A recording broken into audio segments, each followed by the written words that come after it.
I just want you to take a moment here and imagine building your life around strength, power, and control, only to have everything change in an instant. One moment, you're at the top of your game, and the next, you're faced with a reality that you could never have been prepared for. How do you rebuild when everything you thought that defined you is suddenly gone? How do you find purpose when life forces you to start over? See, the true test of a man isn't in how he avoids adversity, but it's how he rises from it. And today we're diving into the journey of a man who turned his greatest challenge to his greatest strength and unlocking a new definition of masculinity, resilience, and personal transformation. So if you've ever felt or faced the obstacles that made you question your strength, purpose, or identity, then this episode I think is going to be for you. So take a moment to hit like, subscribe, and share this episode with someone who needs to hear it. It's your support that helps us continue to bring conversations and empower men to live with clarity, courage, and confidence. And with that, let's get on with today's episode. The average man today is sleepwalking through life.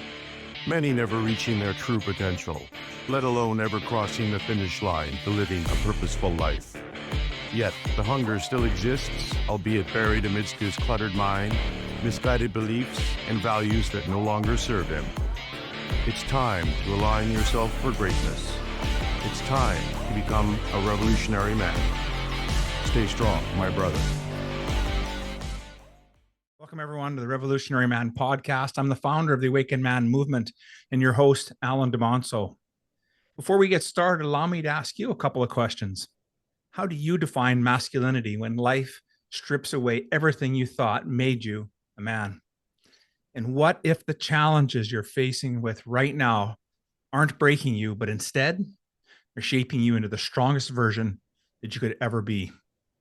No, strength isn't about avoiding struggle. It's about how you show up when the storm hits. And today we are going to explore the mindset of resilience, transformation, and stepping into your inner warrior. And with that, I want to introduce my guest today and his profound story.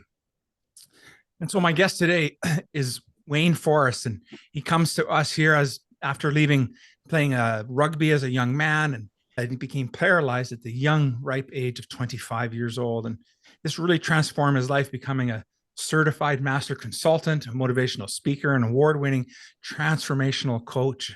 He's also a TEDx speaker and the best-selling author of his new book. It's called The Inner Warrior, The Power Within. And it was named in 2023 the Transformational Coach of the Year by the Brave Thinking Institute. And so Wayne helps men unlock in people their inner warrior, overcome obstacles, and achieve their biggest goals, all while we're living with purpose and with joy. And I can't think of a better way to live life. Welcome to the show, Wayne. How are things, my friend? Oh, thank you, Alan. It's a pleasure to be here. And mate, that's the best intro I've ever been or heard on a podcast. Thank you very much. It was very well said.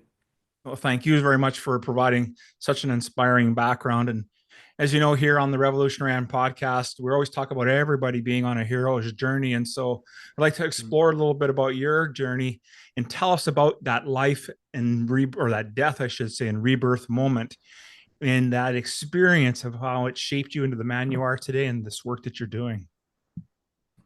Yeah, I'll just give a quick background. I grew up in a farming lifestyle with farming parents. Immersed myself in farming from a real early age. So at my age, we were allowed to be on the farm, and I was definitely on the front of my grandfather's horse and immersing myself as much as I could until I had to go to school. And school wasn't a place that I really wanted to be at. I didn't enjoy it. And, I knew what I wanted to do, and that was farming. So school had sport, and that was my second love. So farming and sport was my loves in life growing up. And I came home after school and worked on the farm, and then found my own independence and started a couple of businesses up. I'd married a girl that I met overseas, and we had two beautiful little twin daughters of 16 months old. And I was playing for my local club and was honoured with being the captain on the day in this particular rugby match. And just in the last moments of the game, I took the ball up into contact, and just in that split second of contact, I made a terrible mistake and put myself in danger, which ended up with my head under my shoulder, dislocating my neck. And I can remember the pain was incredible. I don't know if anyone listening has ever dislocated something. It can be quite nerve pain, and all that can be quite horrible. I spent about an hour and a half on that field and waiting for helicopter ambulance, because we were quite rural. And the doctor that came with it gave me some medicine, which took away the pain. And also, I was in and out of consciousness from that moment for about 5 days. Hmm. And I woke up looking at a ceiling, which I soon realized was a hospital. And I don't know if the listeners have ever woken up after a horrible experience and just gone, oh, God, I hope it's such a bad dream. I woke up like that for probably a couple of weeks, just wishing, hoping that it was a bad dream, and it wasn't. And in that time, a doctor came in and said, look, pretty pidgin English, you're not going to walk again. And I can remember my heart being ripped out of my chest and just hit me right in the pit of the stomach. And I took on that belief, and I went from this guy that was physical, loved running, loved being physical. I used to shear sheep as a sideline. I don't know if you know what that is, but it's cutting the wool off sheep. It's like a dance. A day of that is like running 3 marathons. I loved it. I absolutely loved hard work, and I loved being physical, and grew up in a very physical sort of ego background, and all of a sudden that was stripped away. And I can remember thinking, how am I going to survive this? And I, in that moment, heard a voice inside me. It was really calm and peaceful, but didn't argue or answer back. It just said, you're going to do what you love. And that kind of set me on this journey of reinventing myself. And there's a lot, no doubt, that we'll talk about that I've come to light to understand how transformation and success works and all those sort of things. Your story is so incredible. And I just think about how innocent life can seem for us at any given moment, and participating in a sport and doing something that you love. And like you made the comment that you made a mistake in that single moment. And how often in life are we making mistakes and we get away lucky that not really recognize it. And then when we're faced and confronted with everything that you've had been confronted with, there must have been moments when you just felt like it's that you just wanted to give up. Talk us through a little bit about what that's like, because I'm sure there's people listening to this episode right now that are at that place of where it's no return and they want to give up. Talk a little bit about that. Yeah, there's a whole lot of emotions that you go through. It's losing your best friend because it's part of you. It's the physical, for me, it was the physical side of my personality. And I thought that defined me. So there was a lot of moments of ups and downs. My marriage didn't survive it. There was moments of self-doubt and self-worth, big one, even shame.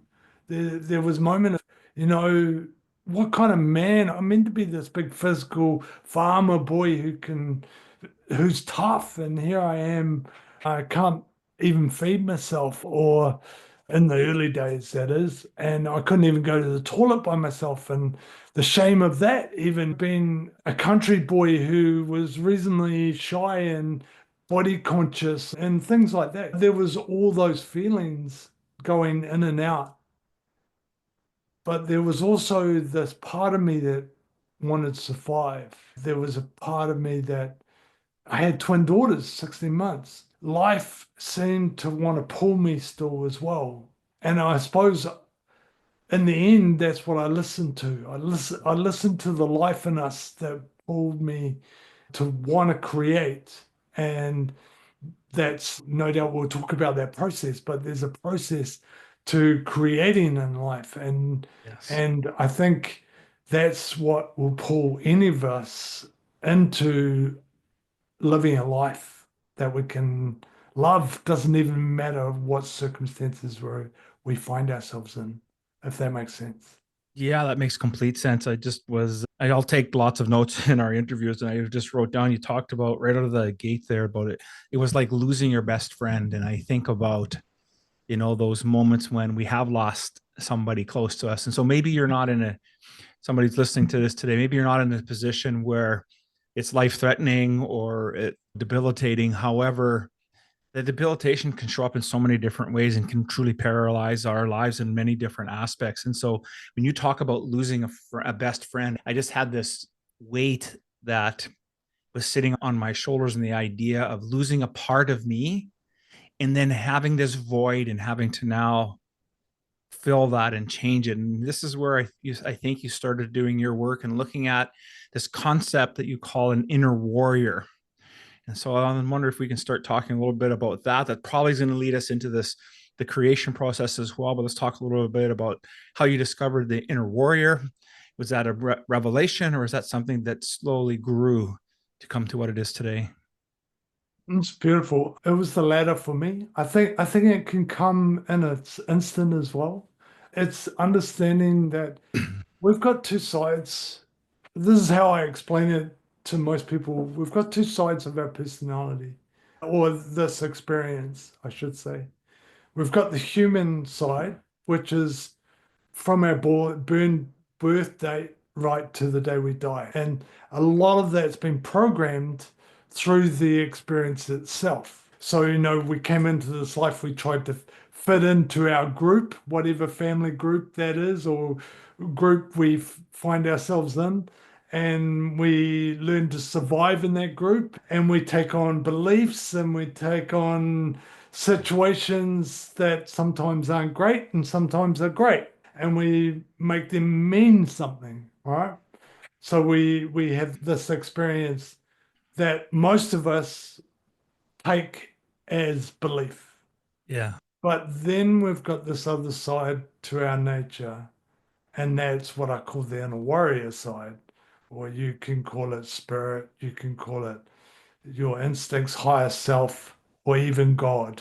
I just like inner warrior because for me, it's where the power is, right? For me. And that side is whole. You are whole, right? That side is also our true nature. It's way more than the experience that we've had in this life experience, right? There's something more to it. It's connected to Yeah. this universe that we live in. It's also abundant because just like nature, it's the same essence as nature in us because it's connected to nature, right? So it's got some sort of intelligence with it. So it's genius. And if you watch a little baby, God, aren't they gorgeous they just soak everything up, right? Yeah. From 0 to 6. We know that a kid is in, I think it's beta or alpha brain Mhm. vibration. Please correct me. I don't know which one it is, but I know it's one of those higher vibrations, Yeah. and it soaks up knowledge and is curious and isn't afraid to try things. And we've still got that in our nature, even when we're growing up, right? It's just being conditioned out of us. Right. So this side of the nature has got four parts to it. It's genius, it's whole, it's abundant, and the fourth one is its unconditional love. There's a difference between conditioned love, which is quite often the human experience. And as a parent, I've used conditioned love to get my kids to do what I want them to do. If you do this, you can have that. Right? That's conditioned love. But unconditional love is just giving. It's a sense of love that's just overwhelming, that you just want to give everybody love, right? Yeah. So that's our other side of our nature, and it's our instincts, it's our spider tingles, it's your intuition, it's the part of you that says, if you're a woman, don't go near that guy, he's giving me the creeps.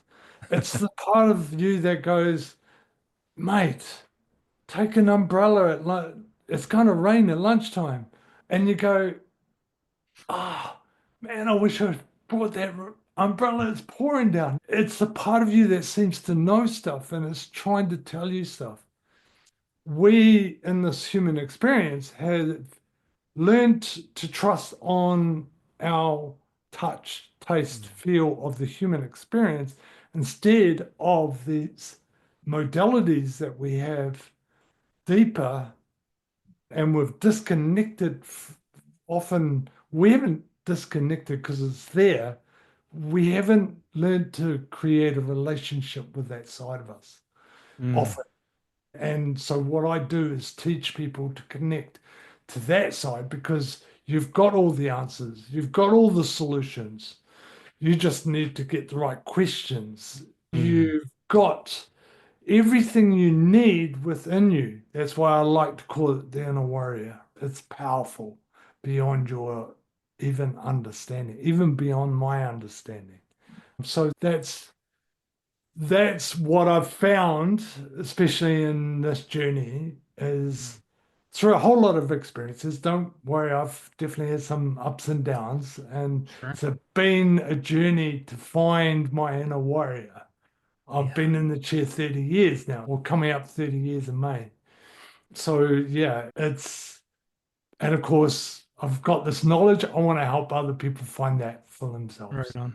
Yeah.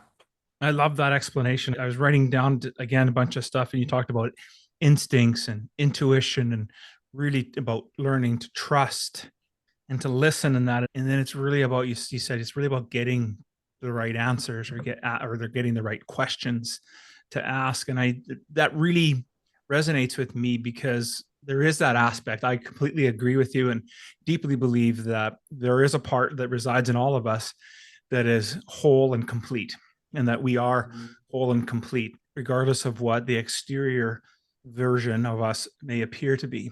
And when we can trust enough in that, then I think that's when we start to move forward. And so, what I like about your story and the work that you're doing is you're really asking men to do something that's quite uncomfortable for us, and that is to be vulnerable, or I'll use a different word, in order to surrender to something that we may not know yet, and maybe even not even trust. And so let's talk a little bit about how you learned to embrace that change in your life, and how that really has shaped your perspective on masculinity and strength.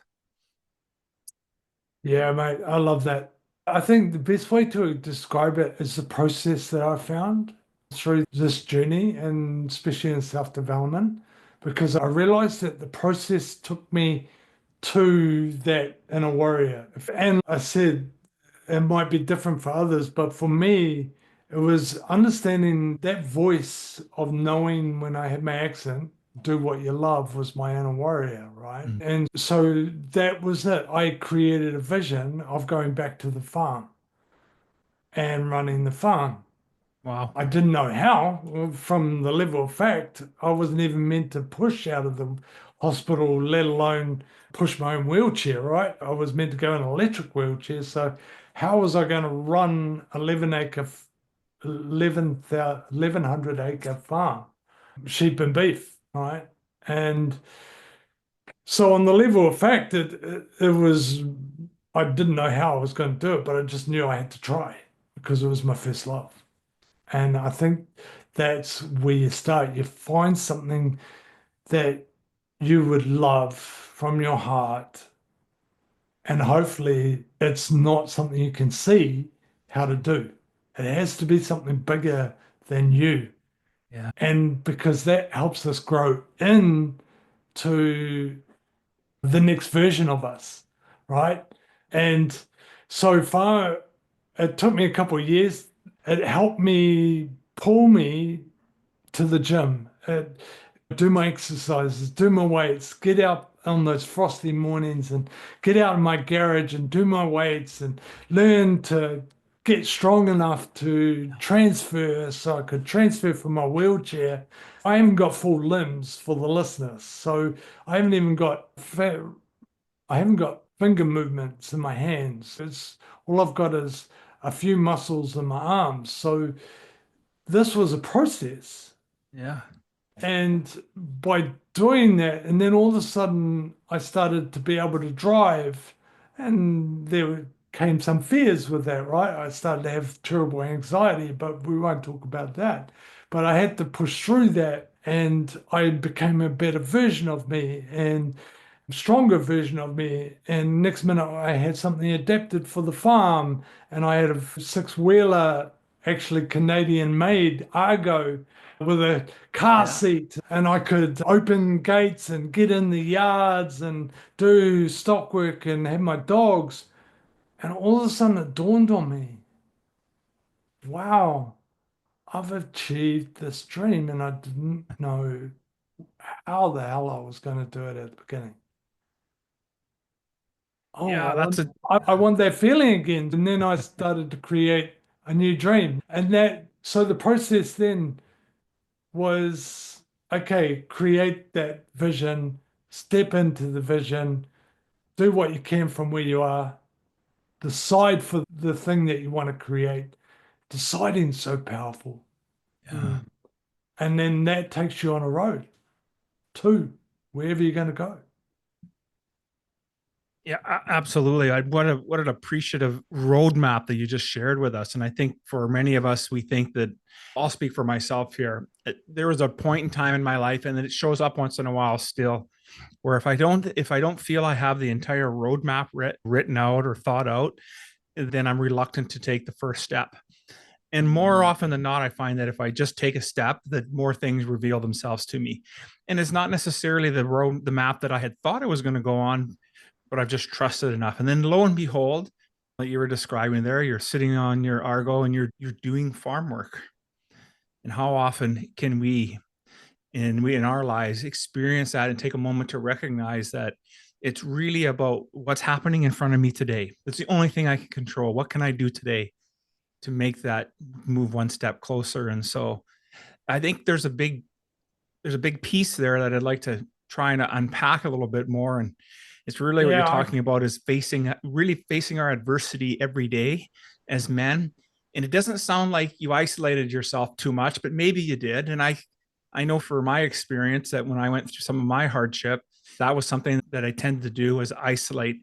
What advice would you give for somebody who's in that, they're at that crux in their life, that fork in the road, and they're trying to move themselves through it, and they're considering, and maybe they already started to isolate themselves? What would you talk about? What would you say to them and help them get through that?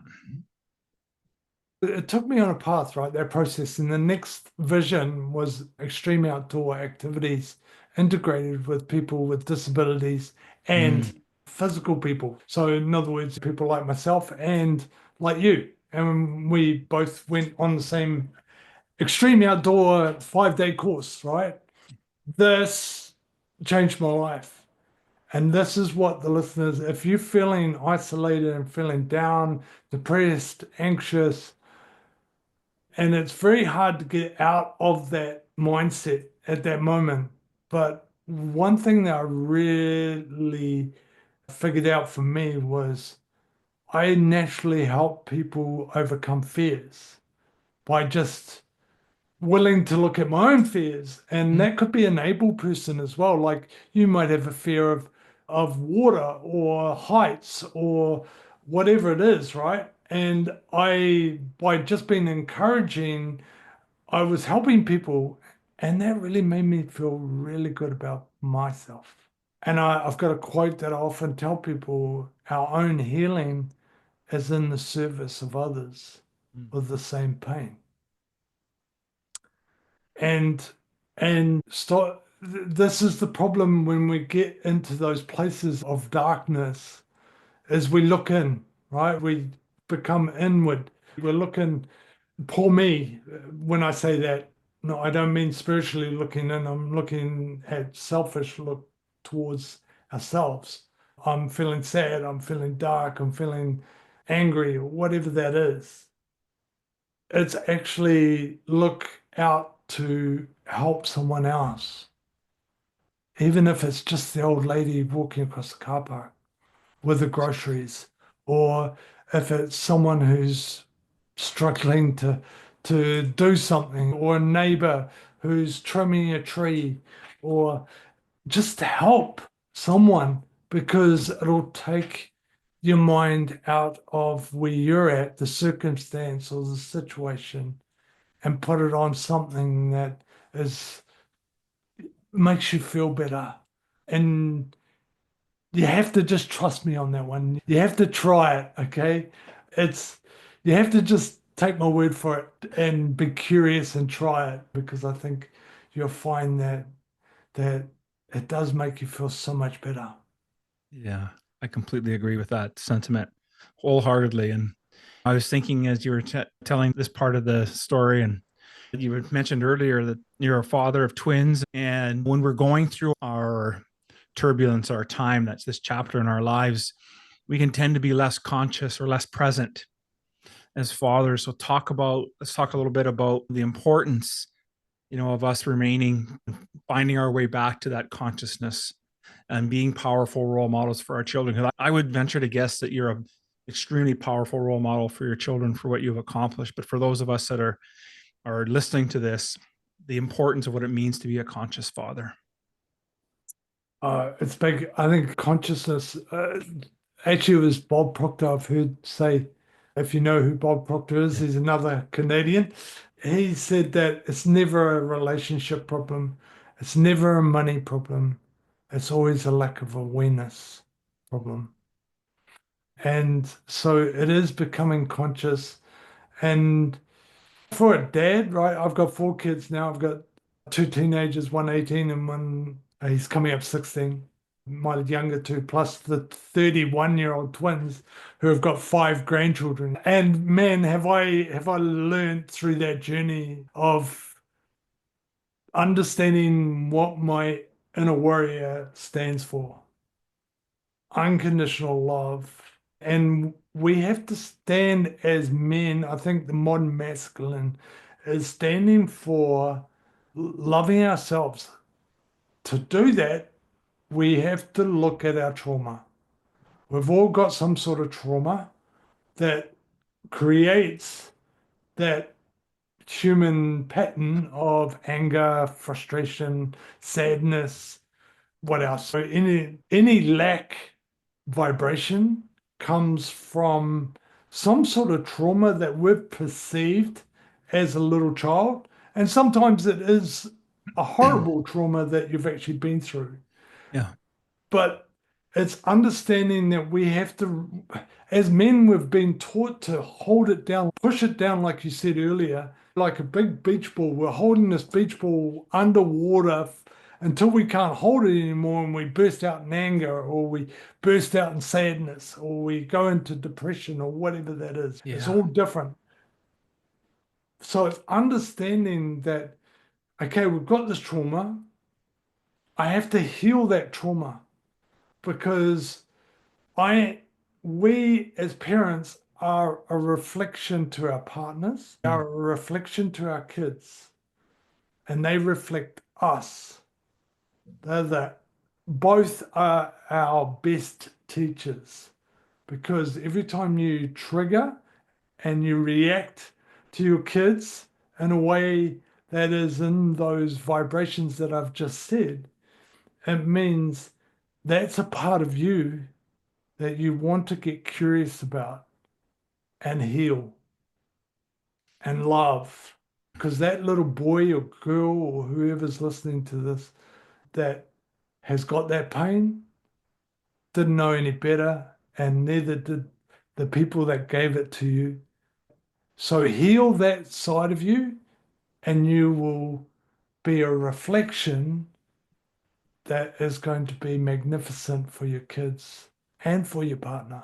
What I really appreciate about what you just said there is I love the definition you gave of the modern masculine, and that is standing for loving ourselves. And how many times do we battle as men shame and Mm. anger and fear and self-worth and doubt and lots of the things that we talked about today. But really what it all comes down to is being able to love and accept ourselves and to work and do that deep shadow work, the work that the parts of us that we're just not happy about. And I love how you talked about the family as a reflection of who we are and how we conduct ourselves. It is a great training ground. I like to say that if you really want to find out what you're made of, get married, have kids, and start a business, because everything that's going to go wrong will go wrong. And Yeah. you'll have no choice but to face all different aspects of your life in those moments. And so I think those are all the things that you've been doing. And I think it's really valid advice you've been giving. I was Alan, saying, I go ahead. just to sew that back, I understand now that same trauma of not being enough as a Mm. kid was the same trauma that created the opportunity for me to put myself in danger and dislocate my neck. All right.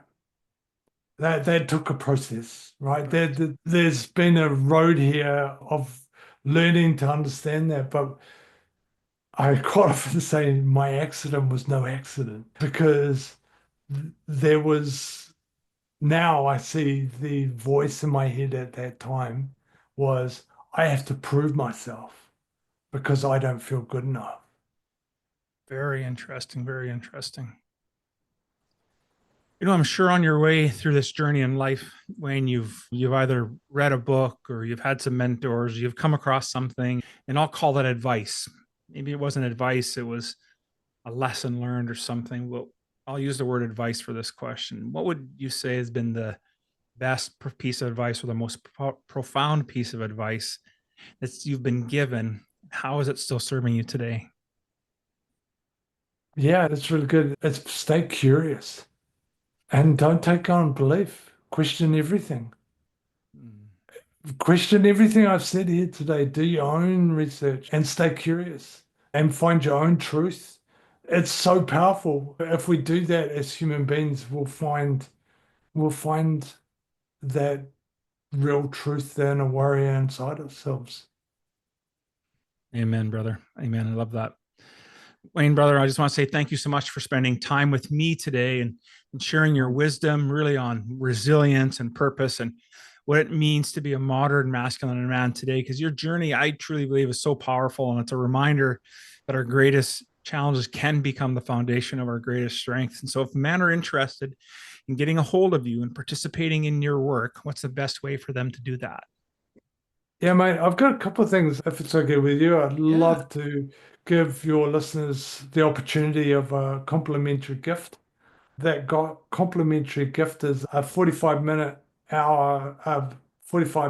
an hour call with me, one-on-one via Zoom, where we really look at that struggle, that challenge in their life and get clear on that so that we understand that is often the block for us creating what we would truly love for our lives.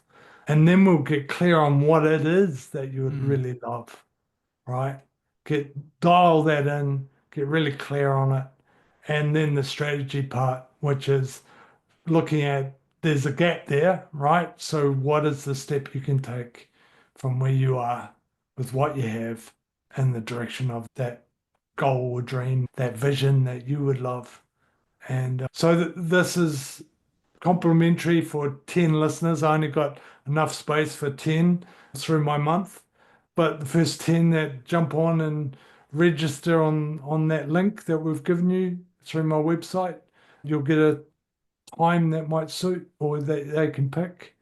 And there's a value to that. There's 250 US dollars. It's very powerful, guys. If it really resonates, if this resonates with you, jump on there and let's have a look at how we can get you moving forward and stepping into that inner warrior more and more. Love that. I'm going to make sure that is going to be in today's show's notes, as well as wherever else that you're on social media. Again, to get a hold of Wayne, it's wayneforrest.com. That's his website. And as long as we close to this episode, I just want to challenge you with a thought that, are you facing struggles and mindset of a warrior? And are you letting your thoughts really truly define you? Because strength isn't about avoiding hardship, as we said this whole episode. It's about how we rise from it. So I want to also introduce you to a program that we're offering here at the Awakened Man. It's called Living with Integrity. It's a program designed to help men unlock their resilience, step into leadership, and create lives of purpose for themselves and for their families. And so if you're ready to step into your full power, then the first thing you need to do is go to our membership site. It's members.theawakenedman.net, and take our free integrity challenge. It's an opportunity for you to really understand where it is that you're living out of integrity, and allow you to start taking that first step. So be sure you live with intention. I want you to lead with courage, and let's get started now. And thank you so much for being on the show today, Wayne. Thank you, Alan. It's been a pleasure. I loved it.